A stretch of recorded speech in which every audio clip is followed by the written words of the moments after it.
उस मामले की तरफ आते हैं जिसने जम्मू कश्मीर ही नहीं पूरे मुल्क के अंदर शदीद गम और गुस्से की लहर पैदा कर दी थी।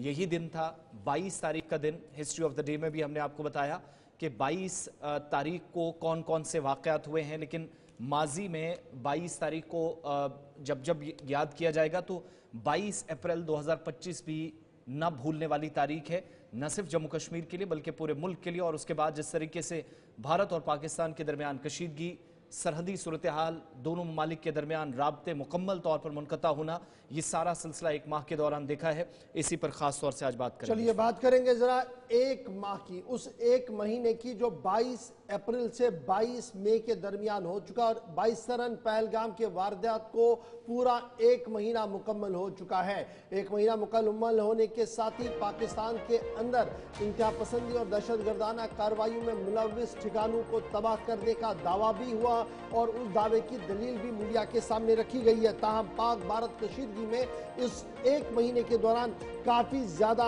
उछाल देखने को मिला है और पाक भारत कशीदगी में मुसलसल इजाफा भी इस वक्त देखने को एक तरफ से मिल रहा है। दूसरी तरफ से जम्मू कश्मीर के अंदर की सलामती सूरत हाल को लेकर भी तशवीश का इजहार किया जा रहा है। वहीं दूसरी बार कि सयाहत को एक बहुत बड़ा धचका माह अप्रैल से माह मई के दरमियान लगा है और इस वक्त सयाहत ना के बराबर पूरे जम्मू कश्मीर के अंदर देखने को मिल रही है।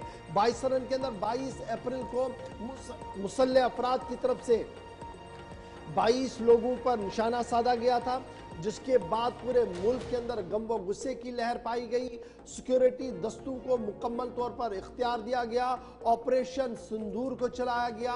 ये वो बैक टू बैक बातें हैं जो इस एक महीने के दौरान हुई है और फिर कौमी तहकीकाती एजेंसी भी मार्के में आई और कौमी तहकीकाती एजेंसी ने बड़े पैमाने पर जो है तहकीकाती अमल को तेज किया। 500 से 800 अफराद की फहरिस्त तश्कील दी गई जिनसे पूछताछ का अमल जारी है और कई लोगों को आज भी जो कैंप ऑफिस कौमी तहकीकाती एजेंसी का पहलगाम 22 सरन के अंदर है वहां पर हर दिन हाजिरी देने के लिए भी कहा गया है। ये एक तरफ से है, लेकिन दूसरी तरफ से 26 सिविलियनों की हलाकत के बाद पूरे मुल्क के अंदर जो रोष था, जो गुस्सा था, उसका असर हमने सरहदों पर देखा और सरहदी कशीदगी के बीच पाक भारत ने जहां मिसाइल्स का इस्तेमाल किया, पाक भारत ने जहां एयर स्पेसेस का इस्तेमाल किया, पाक भारत की अफवाज ने जहां खुलकर एक दूसरे पर हमले किए, वहीं पर इन हमलों के बीच 2-4 इलाके इंतहाई जो है वो इस कशिश में फंस गए। करना केरन टंगडार का इलाका एक तरफ से, दूसरी तरफ से कुपवारा के बॉर्डर बेल्ट के इलाके, गुरेज के बॉर्डर बेल्ट के इलाके, फिर सबसे वर्स्ट जो दिखा वो दिखा हमें पुंछ रजौरी जम्मू के अंदर और इंटरनेशनल बॉर्डर पर भी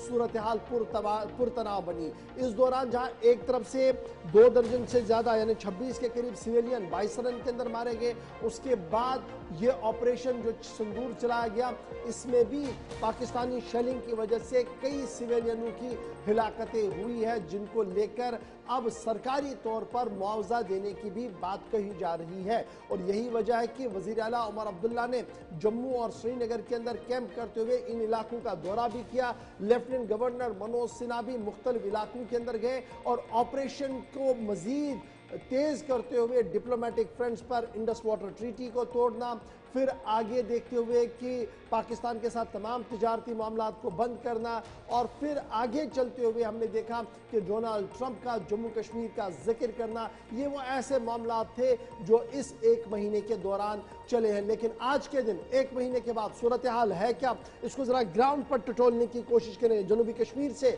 हमारे साथ फिदा हुसैन ज्वाइन करेंगे, श्रीनगर से इमरान नाइक को हमारे साथ ज्वाइन कर रहे हैं और फिर सीधे हम नॉर्थ भी चलेंगे, जहां सेंट्रल भी चलेंगे, जहां से सलीम वानी हमारे साथ ज्वाइन करेंगे, हमारे ब्यूरो हेड भी है। तीनों नुमाइंदे एक एक करके हमारे साथ ज्वाइन कर रहे हैं जी।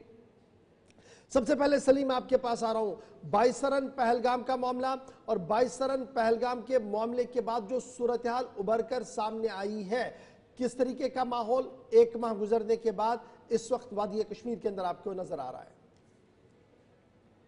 जी गवर, बिल्कुल जो 22 सरन का मामला हुआ था उसके बाद जो ये बदकिस्मती थी कि पिछले 4-5 सालों के बाद इस बार जो 5 महीने 4 महीने जो पहले जो 4 महीने थे जनवरी, फरवरी, मार्च जो सोनमर्ग हमारी सयाहती मुकाम यहाँ पे है, उसमें कितनी भीड़ हुई थी कि अब यहाँ पे लोगों को लगा था कि इस बार हमको जो भी आज तक जो कर्जा था, बाकी चीजें थे, वो शायद इस बार हमको क्लियर होगा। लेकिन जब पहलगाम ये जो हुआ वाक़ा, उसके बाद आज जो सोनमर्ग, 2 दिन पहले हम सोनमर्ग में भी थे, लेकिन सोनमर्ग में इस टाइम जो हालात है, आहिस्ता आहिस्ता तो टूरिस्ट आते हैं काफी कम के तादाद में, लेकिन सोनमर्ग की जो हालात है, जो ग्राउंड लेवल है वहां पे, जो ट्रेडर्स है, होटलर्स है, इस तरह मायूस कुन है कि हमको क्या हुआ, आखिर किस चीज की नजर लग गई कश्मीर को। क्योंकि सोनमर्ग को पहली बार विंटर सेशन में खुला रखा गया था, क्योंकि टनल की इनाग्रेट किया था नरेंद्र मोदी प्रेम इंडिया ने। तो उसके बाद जो सोनमर्ग की जो टूरिज्म सेक्टर की जो सिचुएशन थी, बहुत बेहतर हुई थी। लेकिन पिछले 1 महीने से, आज 1 महीना कंप्लीट हुआ था जो बाइसरन पहलगाम में ये अटैक हुआ था, उसके बाद 1 महीने से जो यहाँ के ग्रेट लेक्स है, सोनमर्ग से जो गंगबल तक जो ट्रैक्स होते थे, उसमें फॉरेन टूरिस्ट आते थे। कुल मिला के जो कंगन का इलाका था, गांधरबल का आधा इलाका था, पूरे इसी टूरिज्म सेक्टर से वाबस्ता थे। लोग इतने परेशान हुए आप, क्योंकि गाड़ियां लाई थी, बाकी चीजें थी, जो इनका कर्जा है या बैंक से सीसी लिया था, लोग परेशान हैं इस ठीक है जी, सिलसिले में। ये लेकिन तो एक आहिस्ता फैक्टर है कि इस पर सयाहत पर सबसे बुरा असर जो है वो इस वक्त जम्मू कश्मीर के अंदर पाक भारत कशीदगी की वजह से देखने को मिला। शिल्पा, जरा आप भी अपडेट करें। जम्मू के अंदर हम देख रहे थे कि जो रिलीजियस पिलग्रिमेज है वो सबसे ज्यादा लोग आते थे, चाहे वो माता वैष्णो देवी के दरबार में आते थे या दीगर जगहों पर जाने की एक कोशिश होती थी। हमने देखा कि एयर स्पेस क्लोज हुई, लेकिन रेलवे ने अपना काम जारी रखा है। तो जम्मू की क्या कुछ इस 1 महीने के अंदर ट्रांसफॉर्मेशन आपने देखी है, कितना असर पड़ते हुए देखा, और जो एक पाकिस्तान के खिलाफ एक गुस्सा है उसमें क्या कोई फर्क आया या अभी भी वो बराबर उसी तरीके का दिख रहा है? जी बिल्कुल, देखिए पहलगाम आतंकी हमले के बाद टूरिस्ट की अगर हम बात करें तो पर्यटकों की काफी ज्यादा संख्या में कमी जो है वो देखने को मिली है। जहां पर सबसे पहले कटरा की अगर मैं बात करूं तो माता वैष्णो देवी के दरबार में, जहां पे आप देखें कि इससे पहले काफी भीड़ संख्या वहां पर जो है वो पर्यटकों की देखने को मिलती थी। हालांकि इससे यानी कि पहलगाम आतंकी हमले होने के बाद जो है वो काफी संख्या में कमी देखने को मिल रही है। लेकिन अभी इस समय की प्रेजेंट की अगर मैं बात करूं तो जो प्रेजेंट सिनेरियो है, कहीं ना कहीं संख्या में जो है वो बढ़ोतरी देखने को मिल रही है। लेकिन जितनी बढ़ोतरी पहले देखने को मिलती थी, जितनी भीड़ श्रद्धालुओं की, पर्यटकों की होती थी माता वैष्णो देवी के दरबार में, अभी इस समय उतनी देखने को नहीं मिल रही है। इसके अलावा जो है अगर जम्मू की मैं बात, जम्मू के जो अलग अलग रिलीजियस प्लेस हैं या फिर जो अलग अलग टूरिस्ट स्पॉट है या फिर बाजारों की ही बात कर ले तो वहां पर भी जो भीड़ काफी ज्यादा नजर आती थी। क्योंकि जब भी कटरा माता वैष्णो देवी दरबार के लिए पर्यटक जाते थे या फिर अलग जगहों के लिए पर्यटक जाते थे तो वो सबसे पहले जो है जम्मू के बाजार में घूमते थे। जो जम्मू का टूरिस्ट स्पॉट है वहां पर भी अलग अलग जगहों पर जाते थे। तो इस समय बाजारों में भी ठीक संख्या है कम देखने शिल्पा, को मिल बहुत रही है। शुक्रिया। सलीम वानी, आपका बहुत शुक्रिया। थोड़ी देर में दोबारा आपके पास लौटेंगे। जरा श्रीनगर चलते हैं और हम बार बार कह रहे हैं कि सेंट्रल कश्मीर और साउथ कश्मीर की सिचुएशन को समझने की कोशिश करेंगे, क्योंकि 1 महीने ने जो इंसिडेंट्स इशफाक ने गिनकर आपको बताए हैं, इन्होंने पूरी तरीके से आप देखेंगे तो नक्शा तब्दील कर दिया है। ये वो पहली तस्वीर थी 22 तारीख की, दोपहर के 2:30 बजे का वक्त था और मिनी स्विट्जरलैंड के अंदर जिस तरीके से खून की होली खेली गई और इसने पूरी यूटी के अंदर फिर केस एनआईए के पास, उस वक्त की तस्वीर आपके सामने। फिर तीसरी तस्वीर जब सर्च ऑपरेशन चल रहे हैं और गालिबन इन दिनों भी ऑपरेशन चल रहे हैं और तहकीकाती एजेंसियां भी अपनी जगह लगी हैं। फिदा हुसैन भी हमारे साथ ज्वाइन किए हैं, इमरान नाइकू के पास भी चलेंगे। फिदा हुसैन के पास पहले चलेंगे, साउथ कश्मीर से हमें ज्वाइन किए हैं। एंटायर साउथ नहीं बल्कि पूरा कश्मीर वादी और पूरा खित्ता, फिदा हुसैन, हमने देखा इस अनफॉर्चुनेट इंसिडेंट के बाद बुरी तरह से मुतासिर हुआ। क्या जैसे जैसे हम आगे बढ़ रहे हैं 1 महीने के बाद क्या मुशाहिदा आप सूरत हाल का कर पा रहे हैं? थोड़ा ही सही निज़ाम जिंदगी कहीं पटरी पर लौटी है, चीजें थोड़ी सी बेहतर हुई हैं और जो डर और खौफ की फिजा एक तरह से कायम थी उसको ब्रेक करने में क्या किरदार सिक्योरिटी एजेंसीज का, शहरियों का, आम लोगों का है? फिदा हुसैन।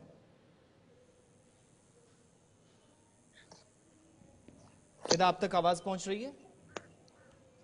जी जी फिदा, जरा अपडेट करें। 1 महीने का वक्त हो गया है और इस 1 महीने के वक्फे के बाद क्या तब्दीलियां आपको नजर आ रही हैं और क्या मामूलाती जिंदगी बहाल हो पाई है? पाक भारत कशीदगी भी हमने देखी है, फिर एनआईए का एक बेस कैंप जम्मू के अंदर बनाया गया, आरजी कैंप बनाया गया जहां पर हर दिन पूछताछ का अमल भी जारी है। एक तो उस केस के हवाले से बताइए कि कितनी पेशरफ्त हुई है और क्या सयाहत वापस पटरी पर लौट आ पाई है जम्मू कश्मीर के अंदर, और स्पेशली पहलगाम, बाईसरन और इस पूरे जनूबी कश्मीर के अंदर?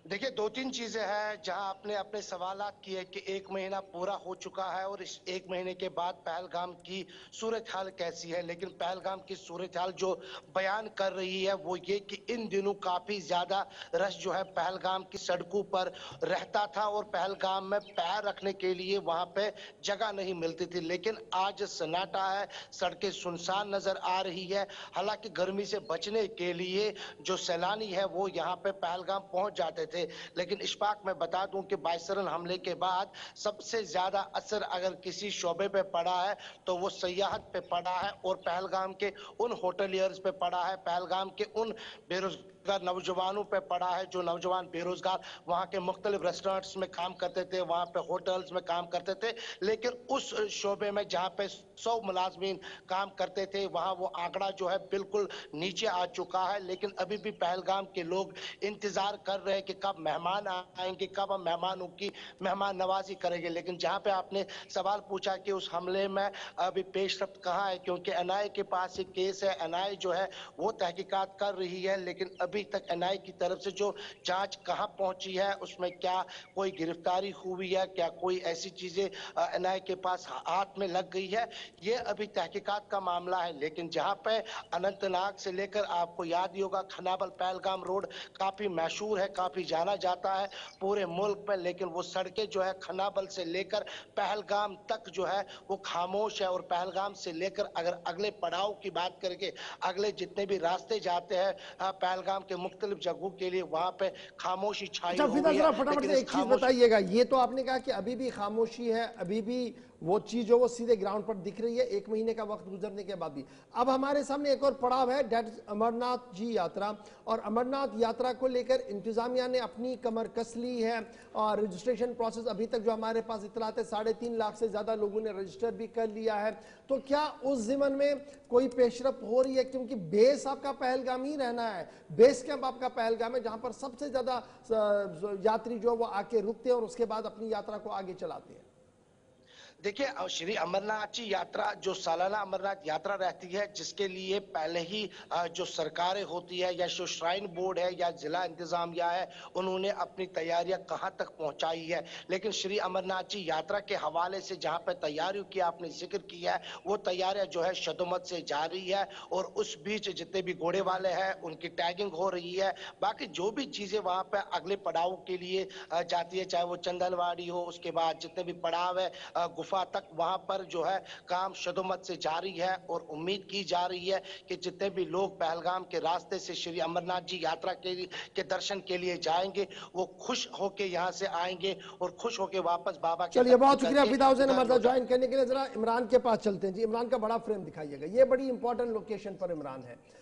इमरान, आज एक महीना हो गया है और इस एक महीने के दौरान हमने काफी चीजें देखी, जो पाकिस्तान के खिलाफ ऑपरेशन चला, एनआईए की कार्रवाई देखी, तिरंगा रैलियां देखी, प्राइम मिनिस्टर के स्पीच सुने, होम मिनिस्टर साहब की बात सुनी, फिर लेफ्टिनेंट गवर्नर का लगातार दौरे देखे, चीफ मिनिस्टर के दौरे देखी, और एक कॉन्फिडेंस बढ़ाने की कोशिश की गई हर तरफ से। आप लाल चौक के अंदर खड़े हैं, मुझे याद है कि आज अगर हम पिछले साल के आंकड़े को देखें या सिर्फ 2-3 महीने पुराना रिकॉर्ड खंगाल कर देखें तो सुबह लाल चौक के आसपास इस तरीके से खड़े रहना काफी मुश्किल होता था, इतनी ज्यादा तादाद में सयाह होते थे। अभी आप ग्राउंड जीरो पर क्या देख रहे हैं? सयाहत को बड़ा दचका तो है ही, लेकिन तिजारत के एतबार से कहां पर हैं हम आज? और फिर जो दीगर मामूलाती जिंदगी लाल चौक आसपास सूबा कश्मीर की है वो किस तरीके से आपको नजर आ रही है? और ये लाल चौक के फ्रेम पर जब आप खड़े हैं तो आप क्या महसूस कर पा रहे हैं? देखिए, बिल्कुल जो 22 अप्रैल 2025 का दिन था ये एक इंसानियत सोच दिन था जहां तक कश्मीर का ताल्लुक है। और तब से पूरे कश्मीर की फिजा ही बदल गई। और जिस तरह से आपने बड़े खूबसूरत अल्फाज में बताया कि जिस जगह पे मैं इस वक्त खड़ा हूं और 22 अप्रैल से पहले शायद इस वक्त जो अभी तकरीबन 9 बज चुके हैं सुबह के, शायद यहाँ रहना मुश्किल था। और क्योंकि इतनी बड़ी तादाद में यहाँ पे सयाहों का रश हुआ करता था और सुबह सुबह जो है मार्केटें खुलती थी, दुकानें ओपन होती थी। लेकिन अभी जरा मेरे वीडियो जर्नलिस्ट मोहम्मद शफी आपको दिखाएंगे ये यहाँ की फिजा है। और 1 महीना हो चुका है पहलगाम इंसिडेंट के बाद, पहलगाम वाकये के बाद। और जहां फिजा साहब ने और बाकी हमारे जो नुमाइंदा है उन्होंने कहा कि उन इलाकों में, डिस्ट्रिक्ट्स में क्या कुछ सूरत हाल है, वही जो श्रीनगर शहर है ये दारुल खिलाफा है। और लाल चौक का जहां तक ताल्लुक है, ये तो हार्ट ऑफ द सिटी है, कमर्शियल हब है। लेकिन 22 अप्रैल के बाद भी यहाँ हम देख रहे हैं कि सयाह तो मुतासिर हुआ ये जो टूरिज्म सेक्टर है, लेकिन जो कमर्शियल हब है लाल चौक का, ये भी पूरी तरीके से मुतासिर हुआ। और जिस तरह से हम देख रहे हैं कि अभी भी वो खामोशी की फिजा है, अभी भी लोग जो है घरों से बाहर नहीं आ रहे हैं उस तरीके से। हालांकि आहिस्ता आहिस्ता अब जो मामूलात जिंदगी है वो पटरी पर लौट आई है, लेकिन कुल मिला के अगर हम देखें तो यहाँ वो निजाम जिंदगी जो हम देख रहे थे 22 अप्रैल के बाद मफलूज होकर रह गई थी, उसमें थोड़ी सी बेहतरी आई है। लेकिन बड़ा जहां इंपॉर्टेंट तक ये है, मुझे याद है कि सन 90 में जब मुसल्ह शुरू हुई, जब मिलिटेंसी का आगाज हुआ और तब सिक्योरिटी का जमाव आहिस्ता आहिस्ता करके बढ़ा था और सूरत हाल लगभग इसी तरीके की थी कि सुबह दुकानें बड़ी लेट खुलती थी, शाम को बंद होती थी, क्योंकि सयाहत बुरी तरह से 1990 में मुतासिर हुआ था। लेकिन फिर आहिस्ता आहिस्ता करके 92-93 से लेकर सयाहत ने एक बार फिर रफ्तार पकड़ी है। अभी जो सूरत हाल है, अगर जिसे मुकम्मल तौर पर कंट्रोल में माना जाता है और तमाम इदारे जो है वो फाल होकर काम भी कर रहे हैं, तो क्या हम ये माने कि अक्रॉस द स्टेट जो एक मैसेज देना था, सीबीएम का मैसेज देना था, वो सीबीएम का मैसेज हम देने में नाकाम हो रहे हैं, जिसकी वजह से अभी सूरत हाल इस तरीके की बनी और सबकी नजरें अमरनाथ यात्रा जी पर लगी हुई है, सबकी नजरें माता खीर भवानी के 3 रोजा मेले पर लगी हुई है कि अगर ये पीसफुली कंक्लूड होती हैं और ये एक एम्बेसडर के तौर पर पूरे मुल्क के अंदर जाएंगे, जिसके बाद सयाहत दोबारा परवान चढ़ सकती है।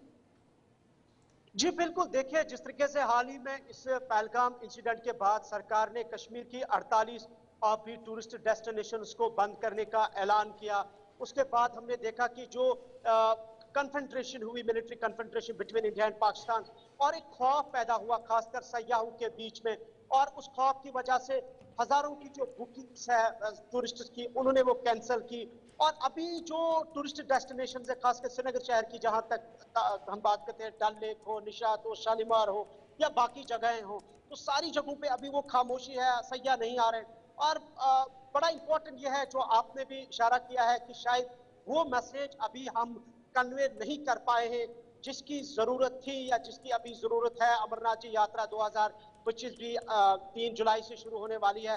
इंतजामिया अपने तरीके से गियर अप हो रही है, लेकिन आप देखिए कि 1 महीना और सिर्फ 7 या 8 दिन की इस साल की अमरनाथ यात्रा है। सो ये चीज ये अक्स करती है कि शायद कुछ और मेजर स्टेप्स लेने की जरूरत है, किसी और अंदाज से एक। चलिए, बहुत शुक्रिया इमरान हमारे साथ ज्वाइन करने के लिए, अपडेट करने के लिए कि सूरत हाल 1 महीने के बाद किस तरीके की है, जहां पाकिस्तान के खिलाफ जबरदस्त बड़ा ऑपरेशन किया गया, लेकिन उस ऑपरेशन के बाद जो उसका अक्स है, जो उसकी आवाज है, जो उसका असर है, वो पूरे मुल्क तो देख ही रहा है, लेकिन जम्मू कश्मीर वह स्थित भी कहीं ना कहीं दिख रहा है पाक भारत कशीदगी की वजह से।